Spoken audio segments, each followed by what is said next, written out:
하나님 말씀 레위기 11장 1절부터 8절까지 교독하겠습니다.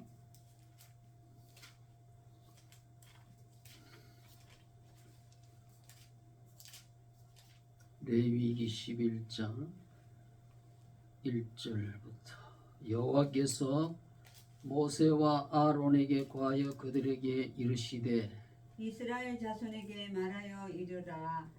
육지의 모든 짐승 중 너희가 먹을 만한 생물은 이러하니 짐승 중 무릇 굽이 갈라져 쪽발이 되고 새김질하는 것은 너희가 먹되 새김질하는 것이나 굽이 갈라진 짐승 중에도 너희가 먹지 못할 것은 이러하니 낙타는 새김질은 하되 굽이 갈라지지 아니하였으므로 너희에게 부정하고 사반도 새김질은 하되 굽이 갈라지지 아니하였으므로 너희에게 부정하고 토끼도 새김질은 하되 굽이 갈라지지 아니하였으므로 너희에게 부정하고 돼지는 굽이 갈라져 쪽발이로 돼 새김질을 못하므로 너희에게 부정하니 너희는 이러한 고기를 먹지 말고 그 죽음도 만지지 말라. 이것들은 너희에게 부정하니라. 아멘. 다시 한번 기도하겠습니다. 하나님 아버지, 오늘 레위기 11장 1절에서 8절 사이에 있는 네 발 가진 짐승 중에 하나님의 백성들이 먹어야 할 것과 먹지 말아야 할 것들을 구분하여서 우리에게 가르쳐 주셨습니다. 이 말씀을 통해서 우리가 깨달아야 할 복음의 진리가 무엇인지 주의 성령을 이 시간에 우리에게 보내셔서 진리 가운데로 저희들을 인도하시고 하나님께서 원하시는 거룩하신 뜻을 쫓아 저희들이 믿음 생활할 수 있도록 은혜 베풀어 주시옵소서. 심히도 연약한 종을 오늘도 버리지 아니하시고 주께서 거룩한 강단에 세워주셨으니 종의 입술과 마음과 생각과 그 모든 뜻을 주님께서 온전히 주장하여 주시옵소서. 예수 그리스도의 이름으로 기도하옵나이다. 아멘.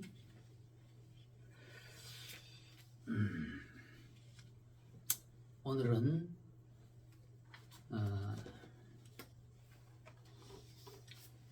레위기 11장 1절에서 8절 사이에 있는 이 말씀 가지고 정한 짐승과 부정한 짐승이라는 제목으로 함께 은혜를 나누고자 합니다.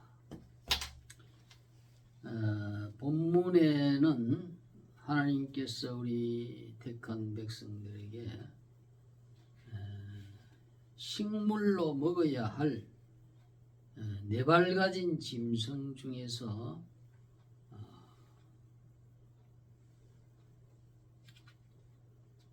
정한 짐승이 있다, 부정한 짐승이 있다. 그래서 그런 것을 구분해서 정한 짐승을 먹어라. 정하다고 하는 것은 정결하고 깨끗한 짐승을 말합니다. 여기 보면은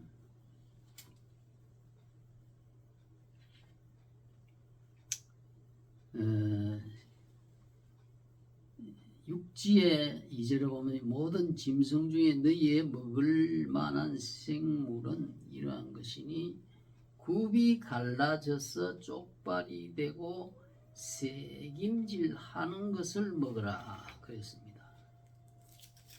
이 소나 양이나 염소나 사슴이나 이런 것들을 보면은 발굽이 둘로 딱 갈라져 있습니다. 둘로 갈라져 있고 이런 것은 먹어라. 그리고 굽이 갈라졌지만은 돼지는 먹지 마라. 돼지는 대책임질을 안 한다. 그랬습니다. 대책. 그래서 하나님께서는 굽이 갈라지고 대책임질을 하는 그러한 짐승을 우리에게 식물로 주셨다 하는 것입니다. 그래서 이렇게 책임질을 토끼는 책임질을 하는데 발굽이 갈라지지 아니했기 때문에 너희에게 부정하다.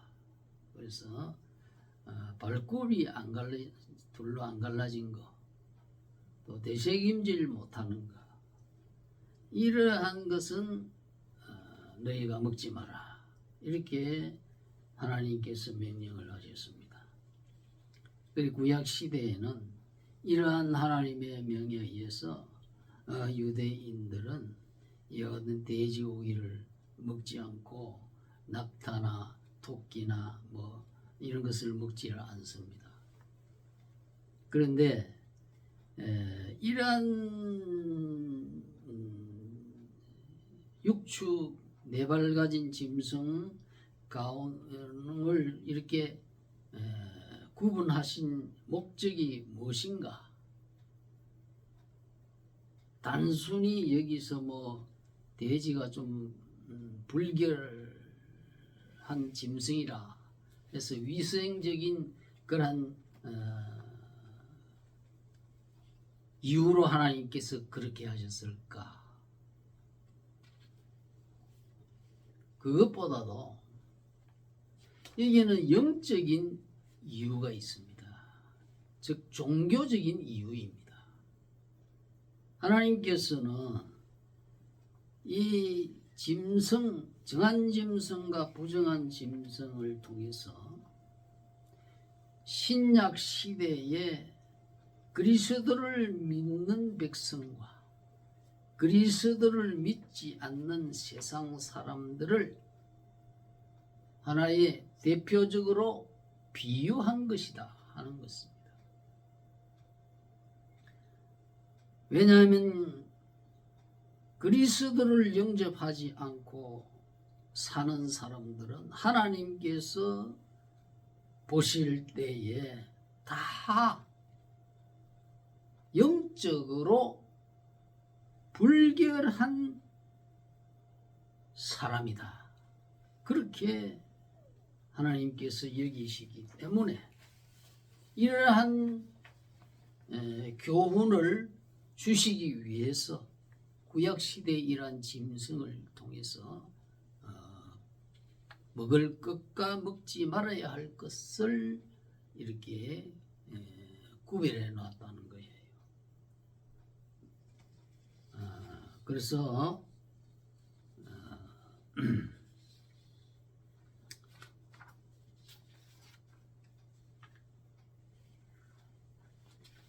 신약 시대에 보면 사도행전 10장에 보면은 베드로가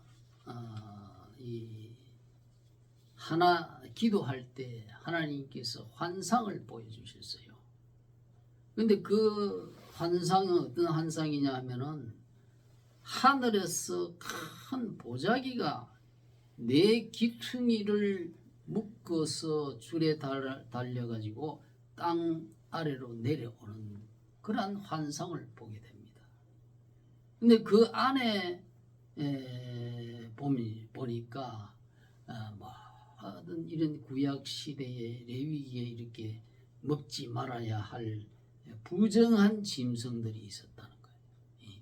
토끼나 돼지나 뭐 박쥐나 들짐승 같으면 날짐승 같으면 박쥐나 이러한 타조나 이런 것들이 있었다는 거예요.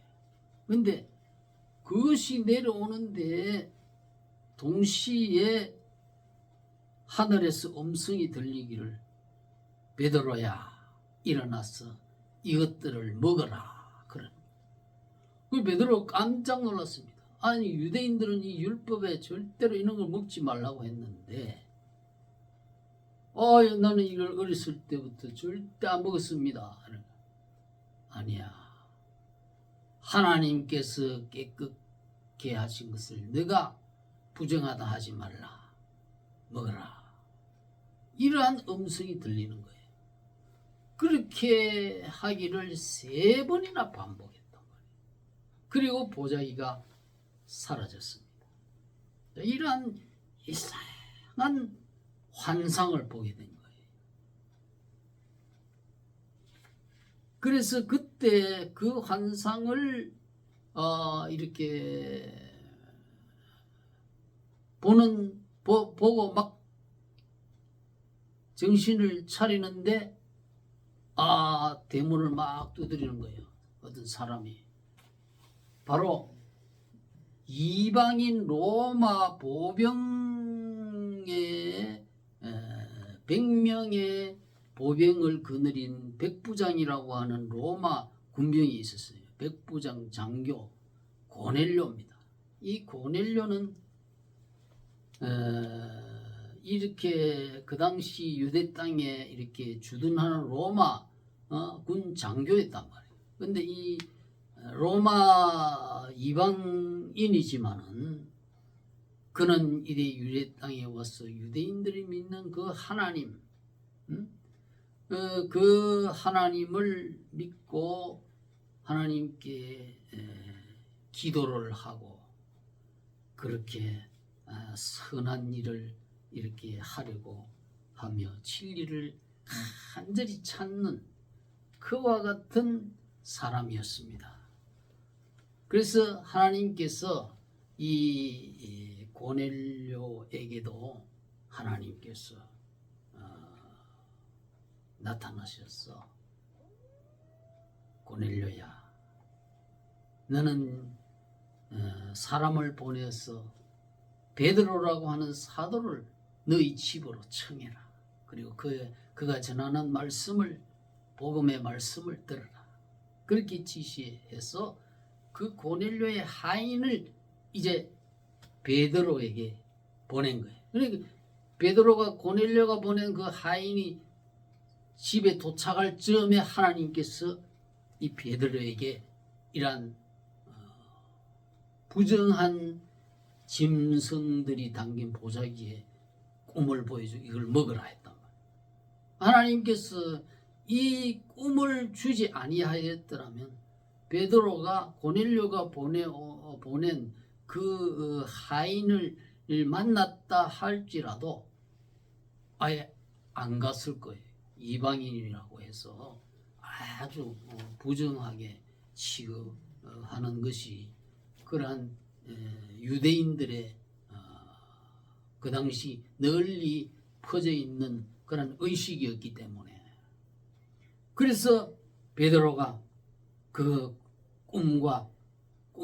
그 환상을 마치고 난 뒤에 그 사람들이 온 걸 보고 이건 하나님께서 가라고 하는 짓이구나. 그래가지고 베드로가 고넬료의 집에 갔단 말이에요. 고넬료의 집에 가니까 이 고넬료가 얼마나 참 이 식민 그 민족을 지배하는 로마 제국의 권세 있는 장교 군인이죠. 군인이기 때문에 얼마나 교만하고 포악하게 행동할 그러한 권세가 있음에도 불구하고 이 고넬료는 군인이라고 다 그렇게 포악하고 무자비하고 그렇게 무도하게 행하는 사람이 아니라 군인이지만은 권세가 있고 자기 시야에 그런 100명의 그 군인들을 그는 그러한 사람이지만은 얼마나 이 고넬료는 겸손했던지. 베드로 사도가 자기 집에 오자 큰 절로 엎드려서 절하며 주의 종이 오셨나이까. 우리가 다 하나님의 말씀을 듣고자 이렇게 기다립니다 하고 극진하고 겸손하게 하나님의 종의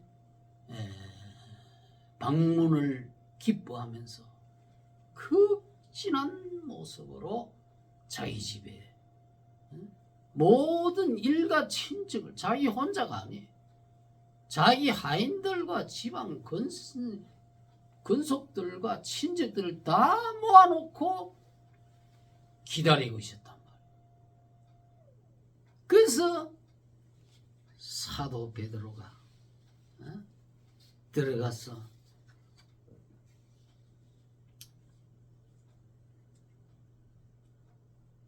무슨 말을 하느냐? 나사렛 예수가 어떻게 죽은 것을 말합니다. 나사렛 예수가 지금 십자가에 로마 군병이 집행한 그 십자가에 처형당해 죽은 사실을 온 천하가 다 안다는 사실이. 그 나사렛 예수가 어떻게 죽었으며 어떻게 하나님께서 법 없는 자들의 손을 빌려 유대인들이 그렇게 죽였지만은 하나님이 사흘 만에 부활시켰다. 그래서 산 자와 죽은 자의 심판장이 바로 이 예수 그리스도다. 왜냐하면 하나님께서는 이 예수 그리스도를 힘입어서 그분이 죽었지만 살아나기 때문에 그분을 믿는 사람은 이방인이나 유대인이나 구분하지 않고 하나님께서 죄를 용서해 주신다. 그리고 영원한 생명을 주시고 천국에 들어가게 하신다. 이러한 의미로 설교를 하는 거예요. 그 사도 베드로의 그 말씀을 듣는 그 순간에 그 말씀을 듣는 모든 사람들에게 성령이 강하게 임하는 현상이 나타나요. 이 성령이 뭐예요? 하나님의 신, 성부, 성자, 성령 삼위일체 여호와의 신, 전능하신 하나님의 신이란 말이에요. 하나님의 영이란 말이에요. 그래서 하나님의 영이 임해야 그 말씀이 믿어지고 그 말씀에 감동을 받고 그 말씀에 아멘을 하고 그 말씀을 통해서 하나님께 감사를 돌리고 영광을 돌리고 찬송을 돌리고 하는 그러한 이변이 일어난 거예요. 이방인들이 어떻게 기적이 유대 수많은 유대인들이 있었지만 그 이방인들이 그와 같은 놀라운 강한 성령의 역사에 반응하는 그런 현상을 보게 됐어요. 베드로가 볼 때에 이렇게 이 이방인들임에도 불구하고 하나님의 말씀을 듣고 성령의 세례를 받는 것을 보고 이 사람들도 하나님의 택한 백성이구나. 이방인이지만 하나님의 택한 백성이라고 하는 것은 이방 유대인이나 헬라인을 구분하지 않아요. 이스라엘 사람들의 아주 치명적인 무지가 뭐냐면 베타주의. 하나님의 택한 백성은 유대 민족밖에 없다. 그런 아주 졸속한 그런 편협한 그런 사고방식을 가지고 있는 사람들이 대부분의 유대인들이었다. 그래 이 베드로도 이것이 아니구나. 하나님의 택한 백성은 이방인이나 유대인이나 분간하지 않고 누구든지 진심으로 진리를 찾고 하나님을 찾고 이렇게 하나님의 말씀을 사모하고 이러한 사람에는 하나님이 누구든지 회개의 영을 보내주어서 생명을 주고 성령의 법으로 죄와 사망의 법에서 자유를 주는구나. 이것을 깨닫고 베드로가 그 자리에서 이들의 신앙을 입증하는 세례를 주단 말이에요. 할렐루야. 이것이 바로 이 레위기에 나오는 정한 짐승, 부정한 짐승에 대한 신약 시대의 강력하고도 분명한 해석이에요. 단순히 위생적으로 돼지가 불결하기 때문에 먹지 마라. 그게 아니에요. 신약 시대에는 위생적으로도 그런 돼지고기 그걸 먹는 거 그거는 허락이 됐어요. 사도행전 15장에 예루살렘 총회에서 그런 걸 구분하지 말고 다만 그리스도에게 나온 이방인들이 그런 것에 먹지 마라 하면 안 된다. 식물로 하나님이 주신 것은 감사함으로 받으면 다 먹을 수 있다. 다만 우상 숭배와 음행과 이런 목매 죽인 것과 피를 먹는 이러한 이방인들의 그런 나쁜 풍속은 제거하고 그런 걸 너무 그렇게 억압하지 마라. 율법으로 그렇게 금기시키면 안 된다. 그래서 지금 다 돼지고기 먹지 않습니까? 그리스도인들은. 아직까지 유대인들이나 이러한 그 외에 다른 그 이슬람 사람들 이 돼지고기를 아직까지 안 먹어요. 안 먹어. 그러나 이거는 하나님께서 그 돼지 육축에 국한시키는 게 아니라 종교적이고 영적인 교훈을 주기 위한 임시적인 구약시대의 하나의 의식적인 법이었어. 그런데 이것은 연구한 것이 아니고 하나님 예수 그리스도께서 오실 때까지 임시적으로 한시적으로 하나님께서 그렇게 한 그러한 의식법이기 때문에 개혁 때는 바뀌어져야 되는 거예요. 개혁. 히브리 9장 10절에 보면 이런 것은 먹고 마시는 것과 여러 가지 씻는 것과 함께 육체의 예쁨만 되어 개혁할 때까지 맡겨둔 것이니라. 이 개혁이 어느 때가 개혁할 때입니까? 예수님이 오신 때부터 이런 건 없어졌단 말이야.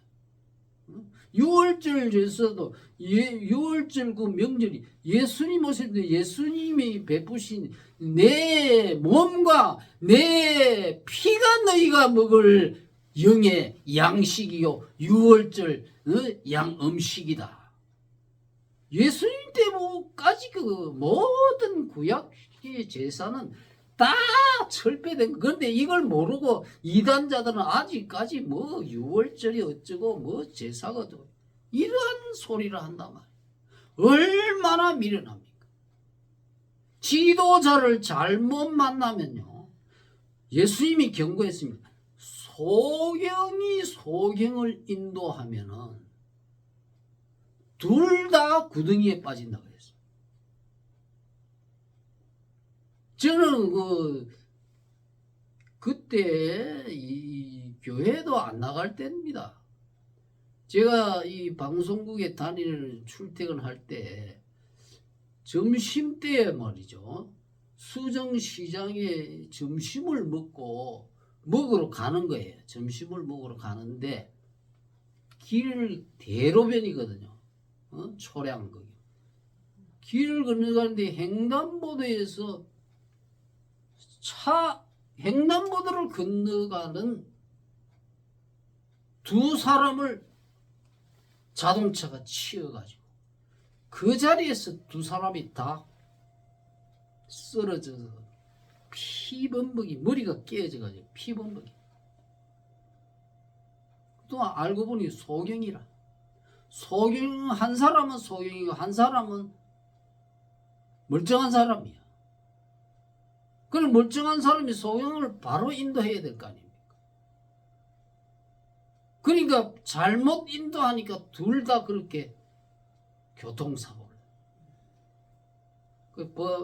점심을 먹는데 그게 생각이 나서 점심을 잘 먹지를 못한 기억이 있어.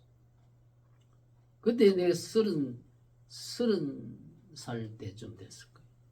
지금부터 무려 5년 전이네. 44년 전이에요. 이와 같이 여러분, 이 성경은 구약 성경은 개혁할 때만까지만 맡겨놓은 의식법이 있다 이 말. 그걸 아직까지 신약 시대에도 그걸 주장하는 자들은 바로 소경이다 그 말. 소경. 그러니까 소경이 아닌 눈 뜬 선지자, 바로 앞을 바로 보는 선지자들로부터 가르침을 받아야 그 사람이 진리를 발견하고 죽지 않는다, 사망하지 않는다 이 말. 둘 다 구덩이에 낭패를 당하지 않는다 이 말.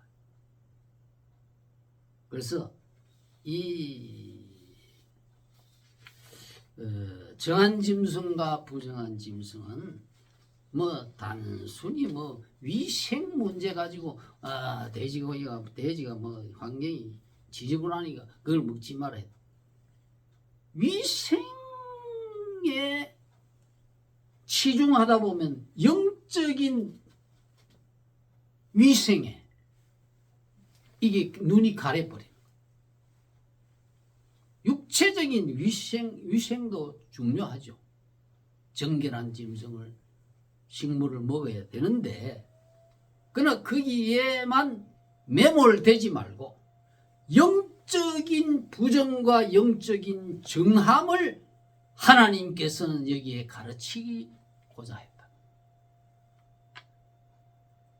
그래서 이 하나님께서 부정한 짐승, 정한 짐승을 이렇게 가르치시는 원인은 바로 이 정결한 짐승을 통해서 하나님의 정결하신 하나님의 의인, 유일한 죄가 없는 예수 그리스도 앞으로 사람을 인도하려고 이러한 법을 주신 거예요.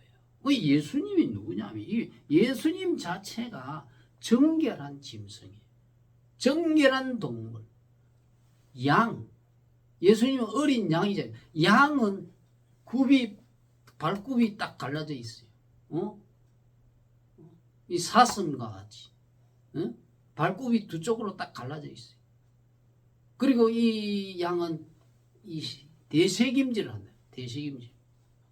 먹었던 풀이나 꼴을 갖다가 씹어가지고 삼켰다가 다시 끄집어내가지고 소 보세요. 소를 보면 우물우물 거품을 내면서 하루 종일 씹고 있잖아요. 그거는 소는 먹어 삼켰던 걸 다시 꺼내가 다시 재소화를 시키는 거예요. 그래 해야 안에 있는 그 무진장한 그 유기 영양소를 다 소화시켜서 흡수하기 때문에 이렇게 잘 이 대세김질을 하는 거예요. 그래서 이 대세김질이라고 하는 것은 바로 하나님의 말씀을 우리는 대세김질해. 한번 주일날 들었다 해가지고 그걸 뭐 까마득히 잊어버리고 일주일 내내 그냥 세상 생각만 하고 세상에 책만 읽고 그렇게 하지 말고 하나님의 말씀은 듣고 들은 것을 또다시 꺼내가지고 대세김질하는 동물을 반추동물이라 합니다. 반추, 되살린다. 추, 꼴추자. 먹었던 꼴을 다시 꺼내가지고 그것을 꼭 씹어서 다시 영양소를 만들어서 흡수하는 걸 말해. 그게 반추동물이에요. 그게 다 이 토끼도 반추동물이지만 토끼는 발굽이 안 갈라졌어. 그게 먹지 마라 그래. 발굽은 뭘 말하냐면 두 쪽난 발굽. 예, 굽이 갈라졌다. 이 소도 소 발굽을 보세요. 굽이 갈라져 딱 두 쪽. 염소, 사슴도 굽이 딱 갈라. 이건 뭘 의미하냐? 하나님의 백성답게 살아라 이 말. 하나님 너희는 이 세상에 살지만은 하나님의 백성으로 딱 발굽이 두 쪽으로 갈라지듯이 너희 세상 사람이 아니라 하나님이 택한 하나님의 백성 예수 그리스도를 믿고 하나님 나라를 상속받고 영생을 소유한 그리고 부활의 몸을 보장받은 하나님의 택한 백성으로 살아라. 하나님을 믿고 하나님께 예배하고 하나님께 기도하고 하나님의 말씀을 묵상하고 하나님이 시키는 대로 그렇게 순종하면서 사는 게 바로 반추동물이라 이 말이에요. 굽이 갈라졌다 이 말이에요. 우리 세상에 살지만은 하나님의 시민권을 가지고 있는 굽이 두 쪽으로 갈라져 있는 하나님의 백성인 이런 인식을 가지고 살아라. 그게 굽 갈라진 것의 영적인 교훈입니다. 단순히 뭐 위생 문제 가지고 이 하나님께서 그렇게 하는 게 아니에요. 영적인 위생. 그래서 이러한 이 반추동물 굽 갈라진 것이나 새김질하는 이러한 동물은 바로 예수님을 상징하는 어린 양, 양도 굽이 갈라져서 산양, 영양이나 뭐 양이나 이런 것. 그래서 히브리서 13장 11절은 그러므로 예수도 자기 피로서 백성을 거룩해 하려고 성문 밖에서 고난을 받으셨느니라. 지금 여기에서 우리는 예수님을 볼 수가 있습니다. 레위기 이 11장 정한 짐승 부정한 짐승을 통해서 예수님을 발견해야 되는 거예요. 그냥 보면 여러분 여기에 무슨 예수가 있나? 바로 이 정한 짐승은 예수님을 믿는 사람은 예수님의 피로서 그 백성을 거룩해 한다. 우리가 위생적으로 거룩한다는 말이 아니에요. 위생적으로 물론 그거는 얼마든지 우리가 힘으로 위생 처리를 할 수 있어요. 그러나 성경은 그걸 말하는 게 아니에요. 위생은 불신자들도 더 깨끗하게 하는 거예요. 그러나 그것에 그치면 안 되는 거예요. 영적인 위생을 말하니까. 이게 거룩히라고 하는 히브리서 13장 12절의 이 말씀은 헬라 원어를 보면은 하기야조의 동사, 가정, 과거, 능동, 3인 단수입니다. 3인 단수. 그는 하기야조의 하기야세라고 합니다. 하기야세. 이게 뭐냐 하면 성별하다, 봉헌하다, 성화하다, 성결하게 하다. 거룩하게 하다나 성결하게 하다나 깨끗하게 하다나 이게 다 같은 의미예요. 그렇기 때문에 영적으로 예수의 피로서 우리는 하나님 앞에 죄사함을 받아가지고 거룩해 되었다. 응? 거룩하게 됐다. 이 거룩이라는 말은 구분 이 세상에 수많은 사람 중에 딱 구별해놨다 이 말이에요. 거룩이라는 이 말. 그럼 딱 구별됐잖아요. 발굽이 두 쪽으로 딱 갈라진 것을 우리가 딱 구분하기 쉽잖아요. 그처럼 예수님을 믿는 사람은 예수님의 피로 말미암아 하나님이 천국을 상속받을 후사로 구별해놨다. 할렐루야. 그것을 여기에서 발견할 수 있어요. 예수님을 발견하고 예수님의 피로 말미암아 나도 그 고넬료와 같이 부정한 이방인이었는데 나를 하나님께서 이렇게 정한, 하나님이 보실 때 거룩하고 성결한 그런 하나님의 택한 백성으로 나를 삼아 주셨구나 하는 그것을 여기에서 발견할 수 있어요. 그래서 무엇으로부터 성결하는가? 물질적인 더러움에서 거룩해야 하는 게 아니에요. 영적인 죄라고 하는 것이 더러운 거 아닙니까? 죄라고 하는 건 남의 거 뺏고 도둑질하고 거짓말하고 사기치고 온갖 잔혹한 짓을 다 하는 그게 죄란 말이에요. 그 죄악의 더러움에서 요한 1서 1장구에 보면 만일 우리가 우리 죄를 자백하면 저는 미쁘시고 이로써 우리 죄를 사하시며 모든 불의에서 우리를 깨끗게 하실 것이요.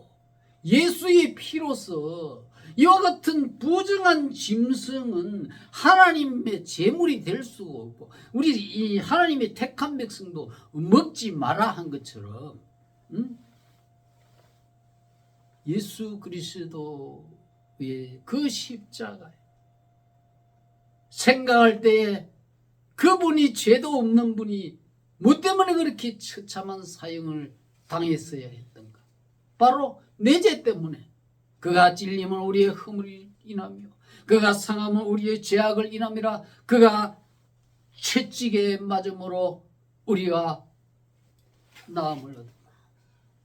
그가 징계를 받음으로 우리가 평화를 누린다.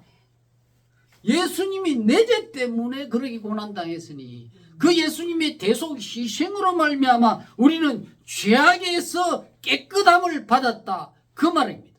이것이 바로 예수 그리스도는 예수님께서 성찬식을 제정하실 때에 약속하신 이것은 새 언약의 피다. 예수님의 피로 세운 새 언약이니 너희를 위하여 내가 이것을 붓는다. 그랬어요. 하나님의 택한 백성을 위해서 예수님이 십자가에서 그렇게 피를 쏟으며 부으셨다 이 말이에요. 우리의 힘과 우리의 공로로 우리가 깨끗함을 받는 게 아니에요. 우리는 다 죄인이야. 매일같이 죄를 범하는 죄인들이야. 아무도 없습니다. 자기 죄로 자기 의로 구원받으려고 하는 사람은 아무도 없어요. 세상에. 그래서 사도 바울이 내가 전한 이 복음 새 언약의 이 복음 외에 다른 복음을 전하는 자가 있다면 천사라도 저주를 받으라. 그랬어요. 새 언약의 피, 예수님의 피밖에는 우리를 성결하게 할 수 있는 그러한 원인이 없다 이거예요. 그래서 이러한 레위기 11장의 이러한 것은 예수님이 오실 때까지 임시적으로 영적인 성결을 주기 위한 하나의 그러한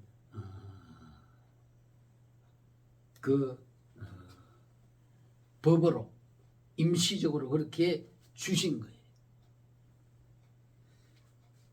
그리고 이렇게 예수님을 믿고 우리가 영적으로 하나님 앞에 이제 교제할 수 있는 거룩한 백성이 됐단 말이에요.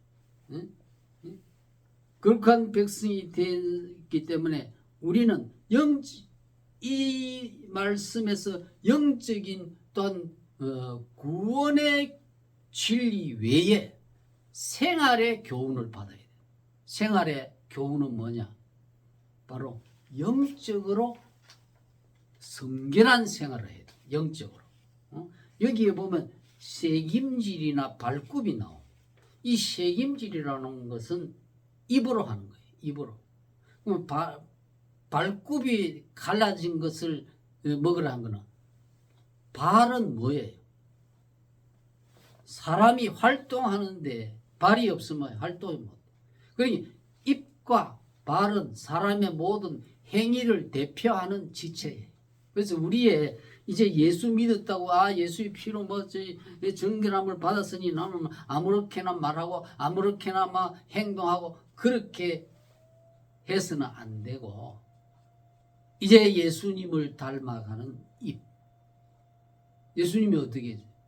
예수님이 항상 그 입을 열어 하나님의 말씀을 전파하죠. 우리도 나의 입이 있다면 하나님의 말씀을 전하는 입이 되기를 바랍니다. 응?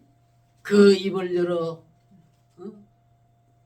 심령이 가난한 자는 복이 있나니 천국이 저희 것입니다. 의에 줄이고 목마른 자는 복이 있나니 저희가 배부름을 얻을 것이라. 화평케 하는 자는 복이 있나니 저가 하나님의 아들이라 칭함을 받을 것. 예수님의 입만 열었다 하면 하나님 말씀, 구원의 말씀, 천국의 말씀. 우리의 입을 하나님이 왜 주셔요? 우리의 입을 가지고 이제는 누구든지 듣기만 하면 구원을 얻는 이 진리의 말씀을, 복음의 말씀을 전하는 복된 입이 되기를 바랍니다. 성경에 보면은, 잠언 성경에 보면 사람은 입의 열매로 인해서 복록에 족하며 그 손에 행하는 대로 자기가 받느니라. 하나님이 우리에게 입을 주신 데는 이 입을 통해서 나오는 입과 입술과 이와 이런 걸 통해서 말을 잘 마땅히 해야 할 말을 해. 사도 베드로는 그 유대 원수들이 그냥 복음 예수의 이름 말하지도 마라, 가르치지도 마라, 감옥에 가두해. 그때 뭐라고 했으면 베드로? 하나님 앞에서 우리가 너희 말을 듣는 것과 하나님 말 듣는 것을 어느 것이 옳은가 생각해라. 우리는 우리가 보고 들은 것을 말하지 아니할 수 없느니라. 목숨을 걸어놓고 베드로는 이 예수 그리스도의 부활의 이 증인의 역할을 한 거예요. 그거 하다가 베드로는 못 박혀, 거꾸로 못 박혀 죽었잖아요. 순교까지 했단 말이에요. 우리는 그러니까 그 베드로가 얼마나 존경받습니까? 얼마나 영원히 존경받는 예수님의 수제자로서. 우리가 선한 말씨를 해야 됩니다. 잠언 12장 13절에 보면 악인은 입술의 허물로 인하여 그물에 걸려도 의인은 환난에서 벗어나니라. 의인은 말을 좋게 하는 사람 말합니다. 악한 말을 하고 다른 사람을 신경 쓰게 하고 괴롭히고 무함을 하고 아주 중상모략을 하는 그런 사람은 그물에 걸린다. 그물에, 고기가 그물에 걸려서 죽는 거죠. 새가 그물에 걸려가지고 죽는 것처럼 자기 입의 말로 자기 운명을 망친다는 거예요. 자기. 그러나 그 말씨가 항상 겸손하고 선하고 다른 사람을 위로하고 그러한 말을 하는 사람은 하나님께서 환난에서 벗어나게 해주신다. 재앙이 없다 그런 사람.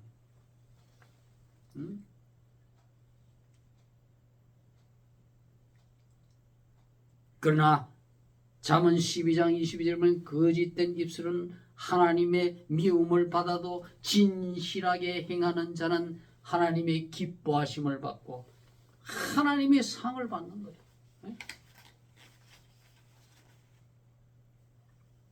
그래서 우리는 이러한 입을 통해서 하나님의 말씀을 묵상해요. 하나님의 말씀을 묵상한다는 자체가 바로 입으로 되새김질하는 거거든요. 반추하는 거거든요. 그 시편 1편은 뭐라고 했어요? 복 있는 사람은 주야로 그 율법을 묵상하니 이 사람은 마치 나무가 시냇가에 심은 나무가 시절로조차 열매를 맺은 같이 만사가 형통하다. 하나님의 말씀을 묵상하고 내 입으로 곰곰이 되씹듯이 그 말씀을 씹고 싶어 보면요, 거기에서 영양소가 막 나옵니다. 영양소가 막 나옵니다. 이 반추동물이 되씹을 때에 그 안에 있는 비타민, B군 이러한 영양소들이 막 무진 최고로 나온다는 거예요. 하나님의 말씀 한 번 듣고 그냥 뭐 마이동풍식으로 의독경식으로 잊어버리는 게 아니에요. 그냥 그 말씀을 계속해서 되씹고 하면 거기에서 계속 무진장한 유기화합물 영양소 덩어리가 마구 영적인 영양 물적인 축복 건강의 축복 나올 줄 믿습니다. 그리고 발로서 이 발은 우리 행위의 대표적인 지체 상징인데 이 발음은 발로서 다니면서 복음 전하는 누구든지 주의 이름을 부르는 자는 구원을 얻는다고 하나님이 약속했는데 믿지도 않는 자를 어떻게 부를 수가 있습니까? 전하지도 않는데 어떻게 들을 수가 있느냐? 그러니 우리는 전하는 발이 돼요. 복음, 예수님의 복음을 전하는 복된 발이 되어지기를 축원합니다. 복된 입과 복된 발. 오늘 이 레위기 11장을 통해서 영적인 깨끗함을 얻은 영적인 의인, 정결한 어린 양 되신 예수님을 믿고 우리도 하나님 앞에 정결하다, 너는 의인이라고 하는 그런 은혜, 구원을 받았기 때문에 우리의 입으로, 우리의 발로서 이제 하나님이 기뻐하는, 하나님을 찬미하고 하나님께 기도하고 하나님의 복음을 전하고 하나님의 말씀을 곰곰이 묵상하는 저와 여러분이 되어서 하나님의 축복을 금생과 내생에 무궁무진하게 받도록 주님의 이름으로 축원드립니다.